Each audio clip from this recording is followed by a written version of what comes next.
SSC GD के लिए GK का एक प्रैक्टिस सेट लगाने वाले हैं और उसी का एनालिसिस करेंगे। तो पहला क्वेश्चन है कि दौड़ने वाले आयोजनों में लैप की गिनती कौन करता है? तो लैप की गिनती जो है लैप स्कोरर करता है। इसका विकल्प नंबर 2 राइट आंसर है। और इसमें इंपॉर्टेंट पॉइंट ये दिया है कि लैप दौड़ के मुख्य प्रकार होते हैं। पहला स्प्रिंट दौड़ जो कि 100 मीटर का होता है, 200 मीटर का होता है और 400 मीटर का होता है। और मध्यम दूरी की दौड़ जो होती है 800 मीटर की होती है और 1500 मीटर की होती है। इसके अलावा लंबी दूरी की दौड़ जो है वह 3000 मीटर की होती है। और स्टीप चैलेंज जो है 5000 मीटर और 10,000 मीटर की होती है। और अगला क्वेश्चन है कि छठ पर्व में किस देवता की पूजा होती है? तो छठ पर्व में जो है सूर्य देवता की पूजा होती है। इसका विकल्प नंबर सी राइट आंसर है। कह रहा है कि यह छठ पर्व जो है मुख्य रूप से बिहार, उत्तर प्रदेश और झारखंड का एक प्रमुख त्योहार है, जिसमें सूर्य के देव के साथ साथ छठी मैया की भी उपासना की जाती है। और अगला क्वेश्चन है कि सती प्रथा पर प्रतिबंध लगाने के लिए किस वर्ष में अधिनियम पारित किया गया था? तो सती प्रथा पर प्रतिबंध लगाने के लिए 1829 में वर्ष में अधिनियम पारित किया गया था। कह रहा है कि सती प्रथा पर प्रतिबंध लगाने के लिए 4 दिसंबर 1829 को अधिनियम पारित किया गया था। और यह प्रतिबंध राजा राम मोहन राय के प्रयासों से तत्कालीन governor general Lord William Bentinck, जिनका कार्यकाल 1828 से 1833 तक था, उनके द्वारा लगाया गया था। और सती प्रथा का सर्वप्रथम उल्लेख भानुगुप्त के एरड़ अभिलेख में मिलता है। और सती प्रथा पर रोक लगाने वाली पहली रियासत बूंदी 1822 थी। और महत्वपूर्ण अधिनियम जो है विधवा पुनर्विवाह अधिनियम 1856 में लॉर्ड कैनिंग के कार्यकाल में पारित हुआ था और ईश्वरचंद विद्यासागर के प्रयासों से। और दहेज प्रतिषेध अधिनियम जुलाई 1961 में पारित किया गया था। अगला क्वेश्चन है कि राष्ट्रीय कृषि और ग्रामीण विकास बैंक नाबार्ड की स्थापना की सिफारिश किस समिति ने की थी? तो इसकी सिफारिश जो है बी शिवरामन समिति ने की थी। इसका विकल्प नंबर बी राइट आंसर है। कह रहा है कि नाबार्ड की स्थापना बी शिवरामन समिति की सिफारिशों के आधार पर की गई थी। और नाबार्ड की स्थापना 12 जुलाई 1982 को ग्रामीण क्षेत्रों में कृषि और अन्य आर्थिक गतिविधियों के लिए ऋण प्रदान करने के लिए की गई थी। और नरसिंघम समिति बैंकिंग क्षेत्र में सुधारों से संबंधित है। केलकर समिति कर सुधारों से और तेंदुलकर समिति गरीबी के आकलन से संबंधित है। और नाबार्ड का मुख्यालय जो है मुंबई में स्थित है। अगला क्वेश्चन है कि प्लास्टर ऑफ पेरिस का रासायनिक सूत्र क्या है? तो प्लास्टर ऑफ पेरिस का रासायनिक सूत्र जो है CaSO4 हाफ H2O है। इसका विकल्प नंबर बी राइट आंसर है। कह रहा है कि प्लास्टर ऑफ पेरिस का रासायनिक नाम कैल्शियम सल्फेट हेमीहाइड्रेट है। और इसका रासायनिक सूत्र CaSO4 डॉट हाफ H2O होता है। जब जिप्सम CaSO4 डॉट 2H2O को 373 कैलोरी यानी कि 100 डिग्री सेल्सियस पर गर्म किया जाता है तो यह पानी के अणुओं को खो देता है और प्लास्टर ऑफ पेरिस बन जाता है। इसके अलावा CaCO3 कैल्शियम कार्बोनेट का सूत्र है। और CaOH का होल टॉइज बुझे हुए चूने कैल्शियम हाइड्रोक्साइड का सूत्र है। और प्लास्टर ऑफ पेरिस का उपयोग टूटी हुई हड्डियों को सही जगह पर स्थिर रखने और मूर्तियों बनाने में किया जाता है। अगला क्वेश्चन है कि भारतीय राष्ट्रीय कांग्रेस के किस अधिवेशन में नरमपंथियों और गर्मपंथियों के बीच ऐतिहासिक विभाजन हुआ था? तो यह जो सूरत अधिवेशन 1907 में हुआ था। कह रहा है कि इस अधिनियम में वैचारिक मतभेदों के कारण कांग्रेस दो गुटों नरमपंथी और गर्मपंथी में बंट गया। सूरत अधिवेशन की अध्यक्षता रास बिहारी घोष ने की थी। और बाद में 1916 के लखनऊ अधिवेशन में जिसकी अध्यक्षता अंबिका चरण मजूमदार ने की थी, बाल गंगाधर तिलक और एनी के प्रयासों से दोनों गुट फिर से एक हो गए थे। और अगला क्वेश्चन है कि विटामिन B12 का रासायनिक नाम क्या है? तो विटामिन B12 का रासायनिक नाम कोबालमिन है। कोबालमिन है।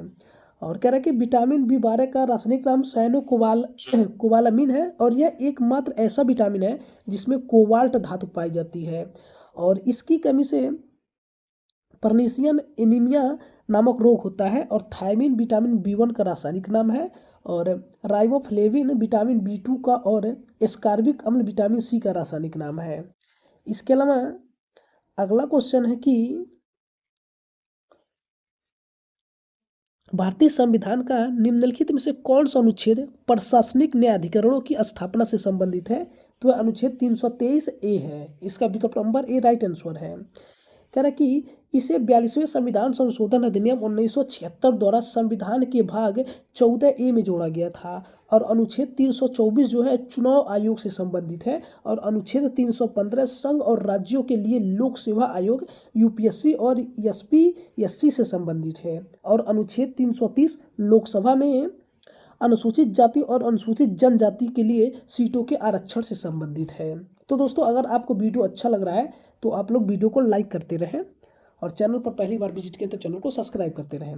अगला क्वेश्चन है कि एक प्रमुख भारतीय शास्त्रीय नृत्य सत्रिया नृत्य की शुरुआत 15वीं शताब्दी में किस वैष्णव संत ने की थी? तो यह जो है श्रीमद शंकर देव ने किया था। इसका विकल्प नंबर बी राइट आंसर है। कह रहा है कि इसकी शुरुआत 15वीं शताब्दी में महान वैष्णव संत और सुधारक श्रीमद शंकर देव द्वारा की गई थी। और सत्रिया नृत्य को वर्ष 2000 में संगीत नाटक अकादमी द्वारा भारत के 8 शास्त्रीय नृत्यों में मान्यता दी गई थी। और यह नृत्य मुख्य रूप से असम के सत्रों यानी कि मठों में किया जाता है और इसमें पौराणिक कथाओं का वर्णन होता है। और अगला क्वेश्चन है कि गिनी गुणांक का उपयोग मुख्य रूप से निम्नलिखित में से किसे मापने के लिए किया जाता है? तो गिनी गुणांक का उपयोग जो है आय असमानता को मापने के लिए किया जाता है। इसका विकल्प नंबर सी राइट आंसर है। कह रहा है कि गिनी गुणांक या गिनी सूचकांक का उपयोग किसी देश या क्षेत्र में आय असमानता को मापने के लिए किया जाता है। और इसका मान 0 से 1 यानी कि 0% से 100% के बीच होता है। और 0 पूर्ण समानता यानी कि सभी की आय समान है को दर्शाता है, जबकि 1 पूर्ण असमानता को दर्शाता है। और इसे इतालवी सांख्यिकी विद गोराडो गिनी द्वारा विकसित किया गया था। और यह लोरेंज वक्र पर आधारित एक गणितीय मापक है। अगला क्वेश्चन है कि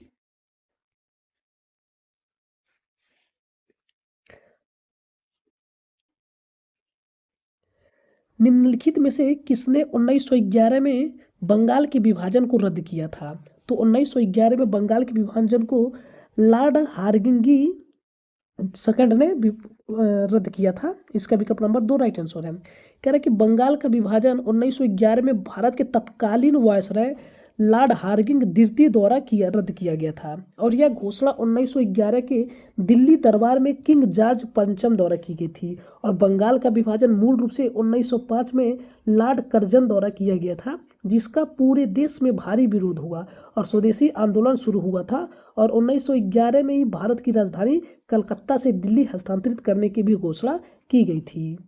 और अगला क्वेश्चन है कि निम्नलिखित में से अगला क्वेश्चन है कि निम्नलिखित में से किसने मानव मस्तिष्क का कौन सा भाग शरीर के तापमान को नियंत्रित करने के लिए प्राथमिक केंद्र के रूप में कार्य करता है? तो यह जो है हाइपोथैलेमस है। कह रहा कि हाइपोथैलेमस मस्तिष्क का वह हिस्सा है जो शरीर के तापमान को नियंत्रित करने के लिए थर्मोस्टेट के रूप में कार्य करता है। और इसके अलावा यह भूख, प्यास, नींद और अंतःस्रावी ग्रंथियों यानी कि पीयूष ग्रंथि के माध्यम से को भी नियंत्रित करता है। और प्रमस्तिष्क स्मृति और बुद्धिमत्ता का केंद्र है। और अनुमस्तिष्क शरीर के संतुलन को बनाए रखता है। और मेडुला जो है ओब्लोगटा अनैच्छिक क्रियाओं जैसे हृदय गति और श्वसन को नियंत्रित करता है। अगला है कि चुंबकीय प्रवाह घनत्व की एसआई इकाई क्या है? तो चुंबकीय प्रवाह घनत्व की एसआई इकाई जो है वह है टेस्ला। इसका विकल्प नंबर बी राइट आंसर है। कह रहा है कि चुंबकीय प्रभाव घनत्व या चुंबकीय क्षेत्र की एसआई इकाई टेस्ला है, जिसका प्रतीक टी से दर्शाया जाता है। और एक टेस्ला 1 वेबर प्रति वर्ग मीटर के बराबर होता है। वेबर चुंबकीय प्रभाव की एसआई इकाई है और हेनरी प्रेरण की इकाई है। और गास चुंबकीय प्रभाव घनत्व की सीजियस इकाई है। और 1 टेस्ला बराबर 10,000 गास होता है। अगला क्वेश्चन है कि 1987 में हस्ताक्षरित मॉन्ट्रियल प्रोटोकॉल किस प्राथमिक पर्यावरणीय उद्देश्य के लिए बनाया गया था? तो यह जो है ओजोन परत की रक्षा के लिए बनाया गया था। कह रहा है कि मॉन्ट्रियल प्रोटोकॉल एक अंतर्राष्ट्रीय संधि है जिसका उद्देश्य ओजोन परत को नष्ट करने वाले पदार्थों जैसे CFCs क्लोरोफ्लोरोकार्बन के उत्पादन और उपयोग को चरणबद्ध तरीके से समाप्त करके ओजोन परत की रक्षा करना है। और यह 16 दिसंबर 1987 को हस्ताक्षरित किया गया था। इसलिए हर साल 16 सितंबर को विश्व ओजोन दिवस मनाया जाता है। ग्रीन हाउस गैसों को कम करने के लिए क्योटो प्रोटोकॉल 1997 और आर्द्रभूमियों के संरक्षण के लिए रामसर कन्वेंशन 1971 महत्वपूर्ण है। इसके अलावा अगला क्वेश्चन है कि प्रसिद्ध अरबी पुस्तक किताब उल हिंद के लेखक कौन है? तो किताब उल हिंद पुस्तक के लेखक जो हैं अल बिरूनी हैं। कह रहा है कि प्रसिद्ध अरबी पुस्तक किताब अल हिंद, जिसे तहकीक ए हिंद भी कहा जाता है, 11वीं शताब्दी में अल बिरूनी द्वारा लिखी गई थी। और अल बिरूनी महमूद गजनवी के साथ भारत आया था और इस पुस्तक में उसने भारतीय समाज, धर्म, दर्शन, खगोल विज्ञान और रीति रिवाजों का विस्तृत और सटीक वर्णन किया है। और इब्न बतूता ने रेहला नामक यात्रा वृत्तांत लिखा था और अबुल फजल ने अकबरनामा और आईन अकबरी की रचना की थी।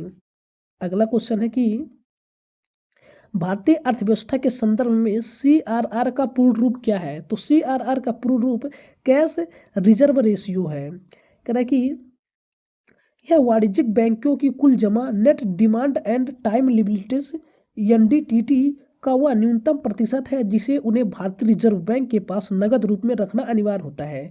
और RBI अर्थव्यवस्था में तरलता और मुद्रास्फीति को नियंत्रित करने के लिए मौद्रिक नीति उपकरण के रूप में CRR का उपयोग करता है और CRR बढ़ने से बैंकों की ऋण देने की क्षमता कम हो जाती है। अगला क्वेश्चन है कि वनस्पति तेलों को ठोस वसा यानी कि वनस्पति घी में बदलने के लिए किस औद्योगिक प्रक्रिया का प्रयोग किया जाता है? तो जो हाइड्रोजनीकरण का प्रयोग किया जाता है। अगला क्वेश्चन है कि सतपुड़ा पर्वतमाला की सबसे ऊंची चोटी है। तो सतपुड़ा पर्वतमाला की सबसे ऊंची चोटी धूपगढ़ है। धूपगढ़ सतपुड़ा पर्वतमाला की सबसे ऊंची चोटी है और यह मध्य प्रदेश के पंचमढ़ी में स्थित है और इसकी ऊंचाई 1350 मीटर है। और अनामुड़ी पश्चिमी घाट और दक्षिणी भारत की सबसे ऊंची चोटी है। और टोडा बेट्टा जो है नीलगिरी पहाड़ियों की सबसे ऊंची चोटी है। और गुरु शिखर अरावली पर्वतमाला की सबसे ऊंची चोटी है जो राजस्थान के माउंट आबू में स्थित है। इसके अलावा अगला कि भारतीय संविधान की कौन सी अनुसूची राज्यों और केंद्र शासित प्रदेशों को राज्यसभा में सीटों के आवंटन से संबंधित है? तो है चौथी अनुसूची है। कह रहा है कि चौथी अनुसूची जो है विभिन्न राज्यों और केंद्र शासित प्रदेशों को राज्यसभा यानी कि उच्च सदन में सीटों के आवंटन से संबंधित है। और तीसरी अनुसूची विभिन्न प्राधिकारियों की शपथ या प्रतिज्ञान से संबंधित है। और छठी अनुसूची असम, मेघालय, त्रिपुरा और मिजोरम में जनजातीय क्षेत्रों के प्रशासन से संबंधित है। और आठवीं अनुसूची भारत के संविधान द्वारा मान्यता प्राप्त 22 आधिकारिक भाषाओं से संबंधित है। अगला क्वेश्चन है कि निम्नलिखित में से कौन सा लोहे का अयस्क नहीं है? तो ये जो बॉक्साइट है लोहे का अयस्क नहीं है। बॉक्साइट एल्युमिनियम का मुख्य अयस्क है, न कि लोहे का। और भारत में ओडिशा बॉक्साइट का सबसे बड़ा उत्पादक राज्य है। और haematite Fe2O3, magnetite Fe3O4, siderite या फिर CO3 और लिमोनाइट सभी लोहे के महत्वपूर्ण अयस्क हैं। इनमें से मैग्नेटाइट सबसे अच्छी गुणवत्ता वाला लौह अयस्क है जिसमें चुंबकीय गुण भी होता है। तो दोस्तों ये था SSC GD के लिए मिनी मॉक टेस्ट का एनालिसिस। तो दोस्तों अगर वीडियो अच्छा लगा है तो आप लोग वीडियो को लाइक करते हैं, अपने दोस्तों के पास शेयर करिए। चैनल पर पहली बार विजिट करें तो चैनल को सब्सक्राइब करें। मिलते हैं अगले वीडियो में। धन्यवाद। जय हिंद।